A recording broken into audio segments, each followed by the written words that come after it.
Hey peeps, this is DarwyBfW and today I'm gonna rank the mainline campaigns. I'm just gonna rank them by my personal preference, so it's not about what the most detailed campaign is, or about what campaign has the most scenarios. Yes, these factors can play a role, but I won't judge the campaign solely by them, because the biggest factor will be playing experience. What I mean by that is, how much fun did I have when I played the campaigns, or how exciting were the campaigns all in all. Other factors include campaign story, recruitment/advancement options, number of scenarios as already mentioned, and of course campaign detailedness. For some campaigns it was really hard to rank them, because I haven't played some of them in ages, and most of them are really exciting campaigns, so every single one is good in its own way. But somehow I had to rank them. I left out two campaigns by the way, Secret of the Ancients and Winds of Fate. Secret of the Ancients because I haven't played it to the end, so I can't really judge the whole playing experience. And Winds of Fate because it hasn't been released in a stable version yet. Again, how I rank the campaigns is just my personal opinion about them. We're gonna rank them worst to best, even though there isn't really a bad campaign in Wesnoth. But obviously, one campaign has to be at the bottom. This video is sponsored by Safe Scumming. Get the best experience out of Wesnoth by using the lamest tactic in the game. Use my code GOBACK to turn 27 in order to have your red mage hit all 4 times. Number 1. The Hammer of Felsigan. Again, one campaign has to be at the bottom. Imagine the best athletes in the world. All of them would be outstanding, right?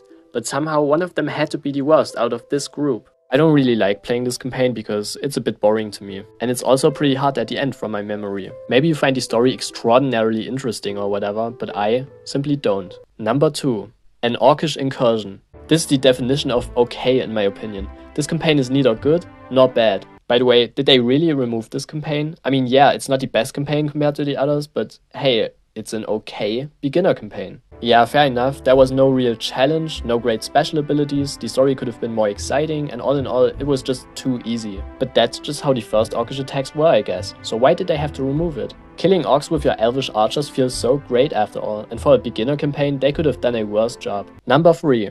Dead Water. Wasn't it obvious? I mean, actually no. The story is pretty interesting and the campaign feels like something new. You know, because of all the water. But that's also the reason I placed this campaign so low. Compared to the other campaigns, this one is so different, and that can be good of course. But in this campaign you only play in water terrain mostly. And that's no problem, you play Merman after all. A Merman campaign was a good idea, but it's just not the usual Wesnoth, you know? Merman campaign yes, best campaign no. Number 4. A Tale of Two Brothers. An easy beginner campaign. I placed it so low because of the few scenarios, but maybe that's better. It's a good introduction for beginners, and by the way, you can do cool challenges for this campaign. That hour with Matt Kalins later on was so unnecessary by the way. I couldn't say this often enough, but besides that, the campaign feels friendly and the story is nice, so why not? Number 5. Northern Rebirth. You wanna know the reason? The difficulty. The beginning of the campaign is so awesome. You only have peasants to fight the orcs and you feel like you accomplished something when you finally win this scenario. Yes, it's cool to have a challenge in the game, but the last scenarios just sucked. The story is great and you also find new epic characters. And then you have a good mixture of outlaws and loyalists in the next scenarios. But the difficulty destroys all of that. Yes, it's good to have harder campaigns, but thinking back, I definitely felt better playing other campaigns. Number 6. Delphador's Memoirs. This is one of the newer campaigns. It has a good amount of scenarios, the story gives us an insight about Delphador when he was younger, and all in all, it's just a good campaign. But there are better ones. The gameplay is great, but there are characters that I like more than Delphador. Maybe that's why I placed this campaign here. Number 7. The Scepter of Fire. I'll make this short. It's not the characters why I like this campaign, it's the story. Seeing the most important artifact in Wesnoth being created was pretty interesting. Remember when the group had to escape the elves in the cave, and then all of them died? Damn. Number 8. Legend of Wesmere. I think now is when the better campaigns start. It was pretty hard to decide which campaign is better than another. Legend of Wesmere tells a good story, it has a good amount of scenarios, and you'll meet many new characters in the campaign. The orcs attack the elves destroy the Saurians' capital, and then they kill an orcish leader. And then Landor goes crazy and we have to kill him.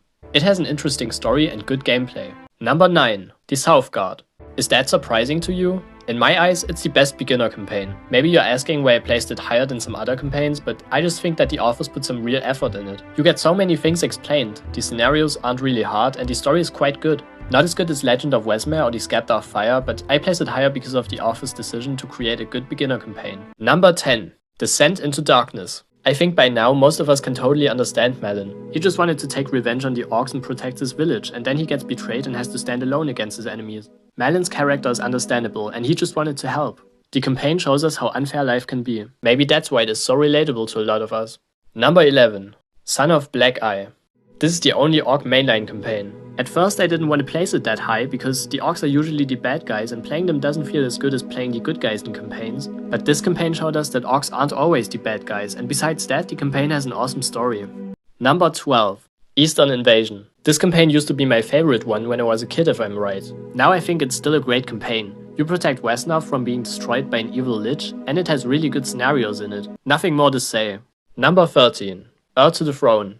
The campaign where the game has its name from. Or did the scenario get named after the game? Anyway, as you progress in the campaign, you'll be able to recruit a wide variety of units. The story is the best of all beginner campaigns, and all in all, playing it just feels great. Number 14. Liberty. Probably all of you will ask me why I placed it so high. Honestly, it was hard for me to decide if Heir to the Throne or Liberty is the better campaign. Liberty is a shorter campaign, but I just like it because it's an outlaw campaign and I love playing them. And the scenarios where they have to make their way through Carson or where they enter the Grey Woods feel so mysterious. But yeah, the main reason I love this campaign are the outlaws themselves. Number 15. The Rise of Wesnoth. This is the very first campaign in terms of Wesnoth history. And wow, they did a great job. We learn about Prince Heldrick and how he led the people of the Green Isle to the new continent, how he fought orcs and liches, and how he became the first king of Wesnoth. The gameplay reminds me a bit of Heir to the Throne, by the way. Playing the campaign just feels great and it's really exciting. Number 16. Under the Burning Suns. This is the best campaign in the game in my opinion. It's exciting, you have so many great advancement options, it doesn't feel that much like the usual Wesnoth. In this case, it's a good thing, and it has an outstanding story. We learn about Kali, who leads the Queen of Elves out of the desert into a new home while facing various challenges. The story, as well as the advancement options, make it the perfect campaign for me. How would you rank the campaigns? Maybe if I played all the campaigns once again, I would rank them differently, but as of now, this is how I feel about them. Thank you for watching and have a great day. Bye!